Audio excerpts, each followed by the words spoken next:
आसमां में चांद जगमगाता है, आसमां में चांद जगमगाता है, तन्हाई में मानव डगमगाता है। कंटक से मत घबराना भाई, क्योंकि कांटों में गुलाब मुस्कुराता है। मैं हेमंत कुमार झा आपका अपने चैनल पर पूरे दिल से स्वागत करता हूँ। आज मैं आपको दया के उस सागर में डुबकी लगवाता हूँ जिससे आपका तन मन गदगद हो जाएगा। राजा शुद्धोधन चक्रवर्ती सम्राट थे। किसी वस्तु की कमी नहीं थी, परंतु हाँ, एक कमी थी, उसको कोई संतान नहीं थे। लंबे अरसे के बाद राजा के घर में खुशियां समा बांध कर आई। उसके घर में एक बालक ने जन्म लिया। जैसे ही बालक का जन्म हुआ, वातावरण में शांति के गीत गुनगुनाने लगे, मंद मंद पवनें बहने लगी। बालक थोड़े बड़े हुए। राजा ने उसका नाम सिद्धार्थ रखा। बचपन से ही सिद्धार्थ औरों से अलग थे। उसे देखकर लगता था कि शांति का साक्षात प्रतिमूर्ति हो।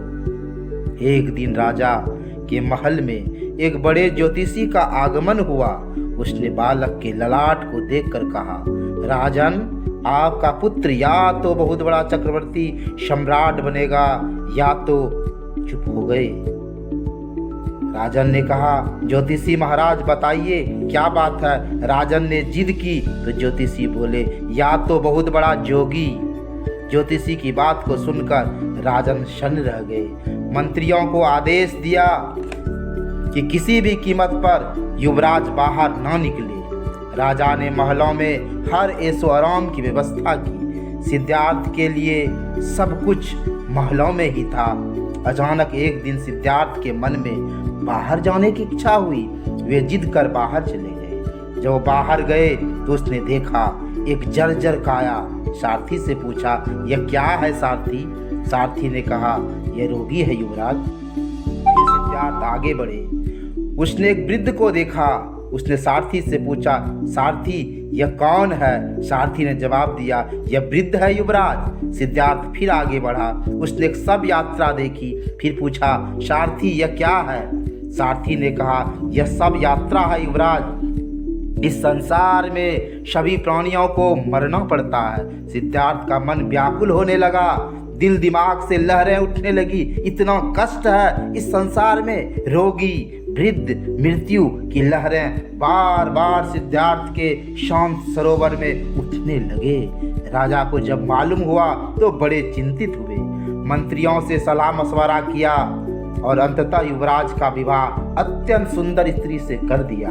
सिद्धार्थ को एक पुत्र भी हुआ। सिद्धार्थ का मन शांत होने को तैयार नहीं था। एक दिन मध्य रात्रि में घर से निकल पड़े।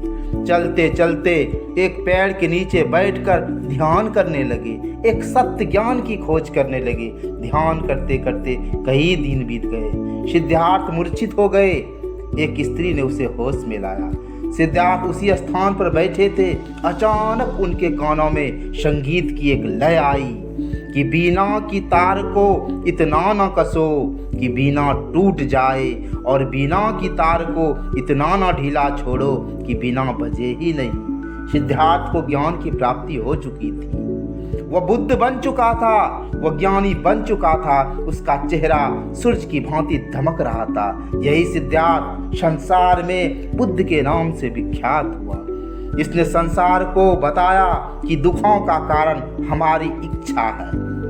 अगर हम अपनी इच्छा को वशीभूत कर लें तो हम प्रसन्न रहेंगे। मृत्यु को तो टाला नहीं जा सकता है, लेकिन प्राणियों से प्रेम कर हम अपने मृत्यु को आसान बना सकते हैं। अहिंसा परमो धर्मः का ज्ञान फैलाकर बुद्ध ने धरती पर शांति का बीज बोया। अपने उपदेशों से संसार में एक नया सवेरा फैलाया।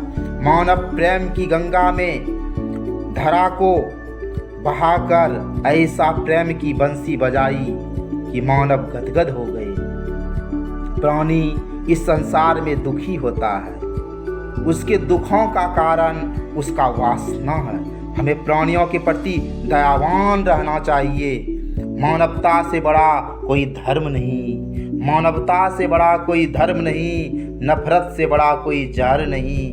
गंगा सा कोई पवित्र नहीं। अमृत से बड़ा कोई रस नहीं, दया से बड़ा। अतः हे मानव, मानवता के लिए जियो, दया के प्रवाह के लिए अपना सर्वस्व अर्पण करो, धरा को शांति से भरो। नफरत की पेड़ को काट कर दया रूपी वृक्ष लगाकर धरा को धन्य बनाओ। जय हिंद।